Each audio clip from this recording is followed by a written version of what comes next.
Halo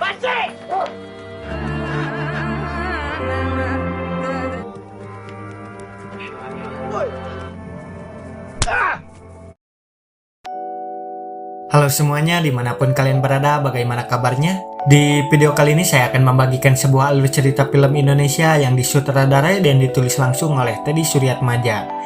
Film ini berjudul Lovely Man yang dirilis pada tahun 2011 dengan rating IMDb sebesar 7,5. Dan sedikit spoiler di awal, jadi film ini menceritakan tentang Cahaya, gadis pesantren yang pergi ke kota Jakarta untuk mencari ayahnya yaitu Saipul, yang tidak pernah ia temui sejak usia 4 tahun. Bagaimana keseruannya? Langsung saja ke alur ceritanya.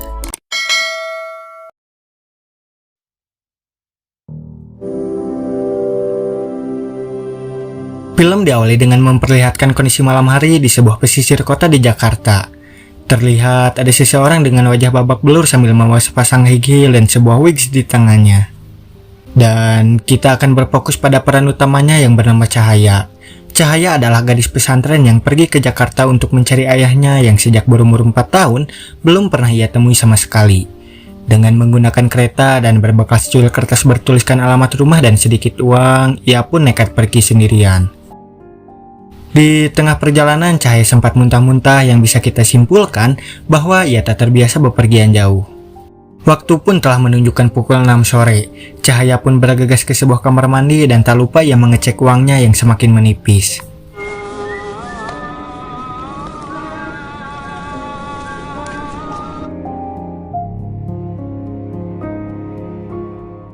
Scene berpindah ke sebuah rumah susun di mana seorang pria terbangun dari tidurnya. Ia pun menyalakan sepuntung rokok di asbak dan mengambil sebuah toples di lemarinya yang berisikan segepok uang yang sangat banyak.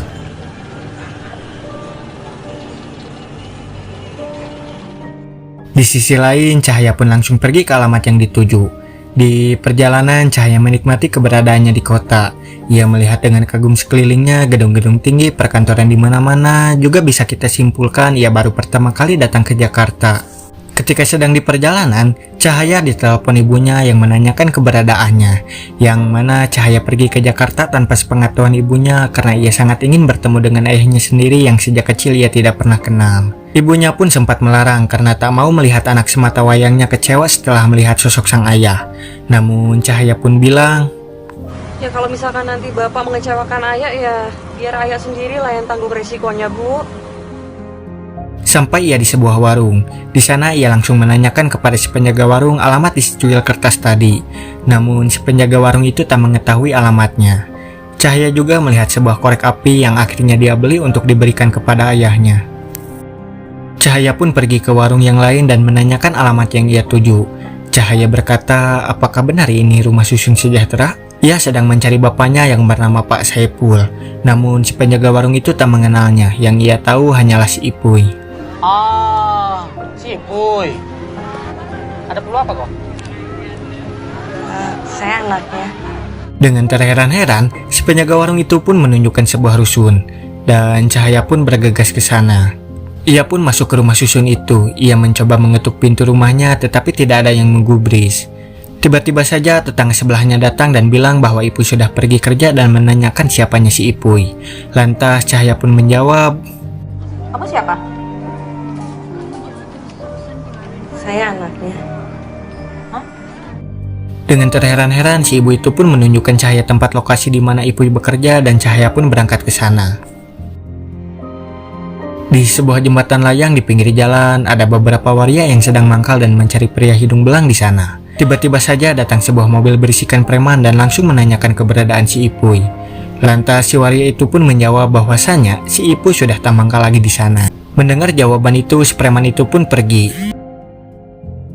Tak lama setelah itu, Cahaya datang dan langsung menanyakan kepada seorang waria di sana, apakah di sini ada kantor, toko ataupun rumah makan? Karena tidak ada kantor ataupun toko di sana, lantas Cahaya pun menanyakan bapaknya dengan sebutan Pak Saipul.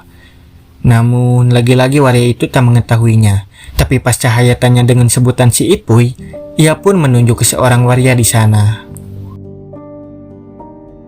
Namun, betapa terkejutnya Cahaya setelah mendapati ayahnya yang ternyata sangat berbeda dari bayangannya.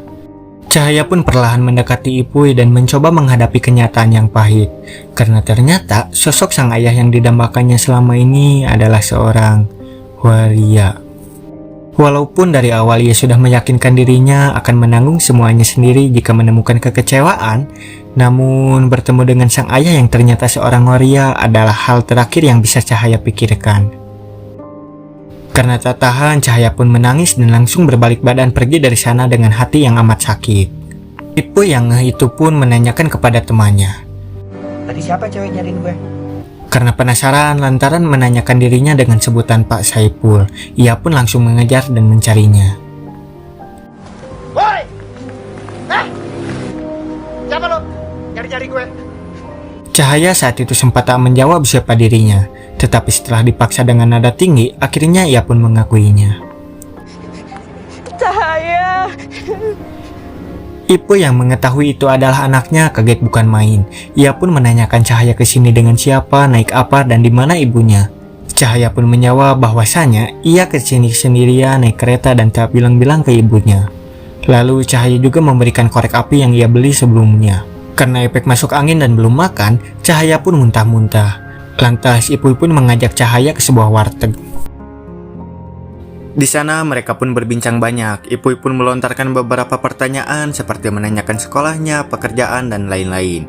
Ya, walaupun ia merasa canggung karena duduk bersama seorang gadis yang berjilbab sedangkan ia sendiri adalah seorang waria. Karena tak mau melihat bapaknya merasa canggung, lantas Cahaya pun pergi ke sebuah kamar mandi dan melepaskan jilbabnya. Udah bisa ngobrol santai kan?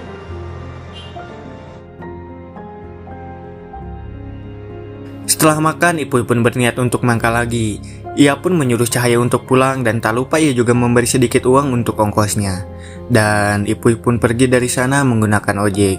Tanpa sepatah kata, dengan berat hati, Cahaya pun melangkahkan kakinya pergi dari sana untuk pulang.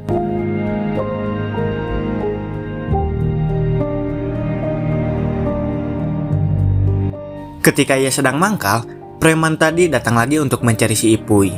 Dengan kaget, Ipuy pun berlari sejauh mungkin dari kejaran mereka. Tanpa sengaja, ia bertemu dengan Cahaya yang sedang berenung di pinggir jalan.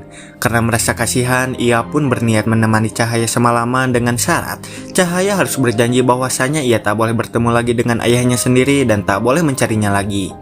Dengan berat hati dan karena tak ada pilihan lain, akhirnya Cahaya pun mengiyakan permintaan ayahnya itu. Di malam itu mungkin malam yang paling berharga bagi Cahaya. Malam penuh kebahagiaan baginya karena bisa merasakan lagi kehangatan dari sosok sang ayah yang sudah lama tak ia rasakan.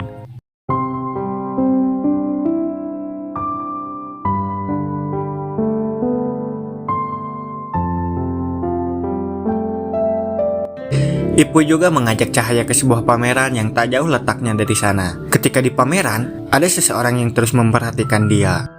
Rupanya itu adalah kekasihnya si Ipuy dan faktanya adalah ia berencana akan operasi plastik di Surabaya dengan menggunakan uang 30 juta yang di awal scene tadi. Malam pun semakin berlarut. Di perjalanan pulang mereka berbincang banyak. Ipuy juga bilang bahwasanya ia merasa tentram kalau mendengar azan. Dengan spontan Cahaya pun menanyakan, Emangnya Bapak sholat?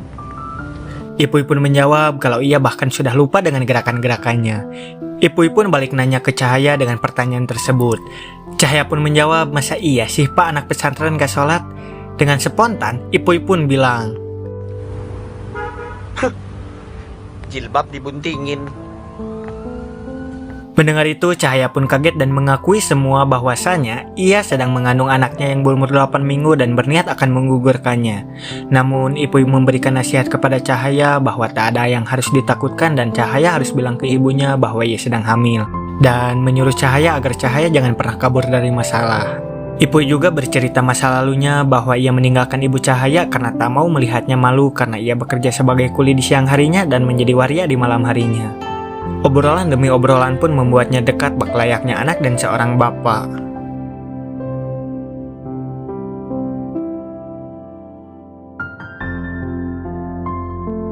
Ketika mereka akan pulang ke rusun, Ipuy meminta Cahaya agar membelikan rokok dan makanan di sebuah minimarket. Ia pun duduk santai sembari menunggu Cahaya. Tiba-tiba saja preman tadi menghampirinya. Karena kaget, ia pun berlari sekuat tenaga dan adegan kejar-kejaran pun tak terelakkan lagi.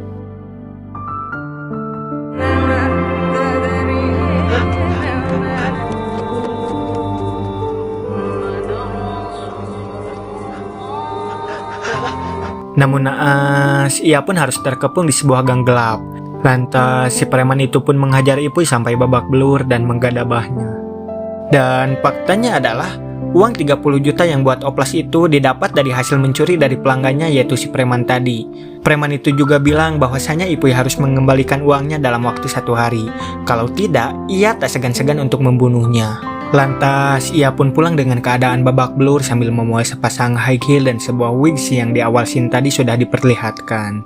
Di sisi lain, Cahaya yang sudah berbelanja itu pun mencari keberadaan ayahnya di luar, namun ia tak mendapatinya. Di perjalanan pulang karena waktu sudah memasuki waktu subuh dan azan pun berkumandang, Cahaya pun mampir ke sebuah musola untuk melaksanakan sholat. Sesudah itu, Cahaya langsung pergi dan menunggu ayahnya datang di sebuah anak tangga hingga akhirnya ia pun terlelap tidur. Ketika Cahaya sedang tidur, Ipuy pun membangunkannya. Dan betapa terkejutnya Cahaya setelah melihat ayahnya yang penuh dengan luka lebam di mukanya.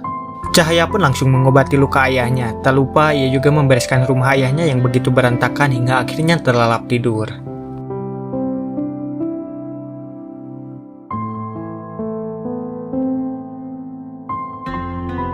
Di siang harinya, Ipuy mengantarkan Cahaya ke stasiun untuk pulang. Dan tak lupa ia juga memberi uang senilai 30 juta tadi untuk biaya persalinannya kelak.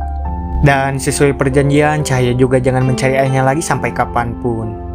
Yang mana bisa kita simpulkan bahwasanya Ipuy akan menyerahkan dirinya ke preman-preman tadi, dan bisa kita simpulkan juga bahwa Ipuy pun meninggal dunia. Dan film pun berakhir. Pesan moral yang kita dapat di dalam film ini ialah tidak ada manusia yang sempurna. Bahkan saat menjadi orang tua sekalipun, masalah itu dihadapi bukan ditinggal lari. Menerima setiap resiko atas perbuatan kita. Like bila Anda suka dengan videonya dan subscribe juga channel ini supaya lebih berkembang. Mohon maaf apabila banyak kekurangan, komen di bawah supaya channel ini lebih baik lagi. Komen juga buat request video selanjutnya. Thanks for watching and see you on next video. Bye bye.